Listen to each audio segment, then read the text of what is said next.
என்ன பண்ற? அவ வர்றதுக்கு வெயிட் பண்றேன். என்ன ரொம்ப பண்றியம்மா? நான் இங்க இருக்கிறத அவகிட்ட சொன்னா கொன்னுடுவேன். உன் கதை முடிஞ்சிடும். இன்கிரீடியன்ட் எனக்கு வேணும். என்னது அது? நீதான். இங்க பாரு, அடுத்து பேச போற வார்த்தைய யோசிச்சு கவனமா பேசு. ஓகே? எனக்கு நீ வேணும். நீ ஒருத்தரோட டேட் பண்ணணும். யோசிச்சு பேசுன்னு சொன்னல, இல்ல ஒருத்தர் சுத்துரும். என்ன ஆச்சு? ஓனோல எனக்கு கொஞ்சம் உடம்பு சரியில்லை.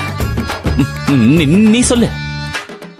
முடியாதுமா. உன்னால முடியும். சத்தியமா என்னால பண்ண முடியாது. கண்டிப்பா உன்னால பண்ண முடியும். முடியாது, அவனால பண்ண முடியாது.